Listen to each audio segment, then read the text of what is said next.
Hello student आमी जानो जे 2024 5 September तारिखे शिक्षक दिवस पालन कराबो। शिक्षक दिवस उपलक्षे बहु ठाईत कुइज कम्पिटिशन आरम्भ हबो। সেই কারণে আমি কেইটামান বিশেষ প্রশ্ন লৈ হাজির হইছো। বলা এতিয়া ভিডিওটো আরম্ভ করুন। প্রথম কোয়েশ্চনটো হল ভারতবর্ষত প্রতি বছরে কোন দিনা শিক্ষক দিবস পালন করা হয়। ইয়ার অপশনটো হব অপশন এ 5 সেপ্টেম্বর। দ্বিতীয় প্রশ্নটো হল 2024 শিক্ষক দিবসৰ কিমানতম সংস্কৰণ পালন কৰা হব। ইয়াৰ অপশনটো হব অপশন এ 62তম। 3 নম্বৰ বিশ্বত কোন তাৰিখে শিক্ষক দিবস পালন কৰা হয়। অপশনটো হব অপশন এ 5 অক্টোবৰ। 4 নম্বৰ কোয়েশ্চনটো হল বিশ্ব শিক্ষক দিবস কার দ্বারা প্রতি বছরত 5 অক্টোবরত পালন করা হয়।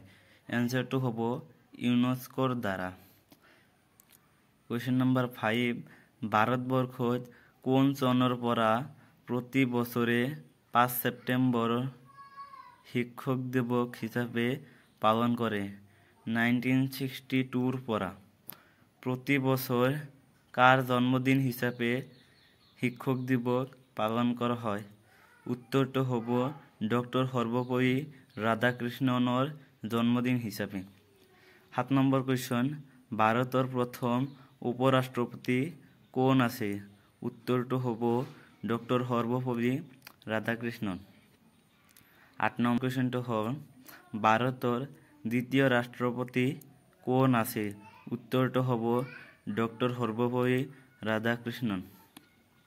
9 নম্বরটো হব সর্বপল্লী রাধাকৃষ্ণনে কিমান চনত ভারত রত্ন লাভ কৰিছে। উত্তৰটো হ'ব 1954 চনত। 10 নম্বৰ কোয়েশ্চনটো হ'ল ভাৰত ৰত্ন লাভ কৰা প্ৰথম ভাৰতীয়জন কোন। উত্তৰটো হ'ব ডক্টর সর্বপল্লী রাধাকৃষ্ণন। এটা হোমওয়ার্ক আছে তোমাদের কারণে, এইটো কমেন্ট করে জানাবা।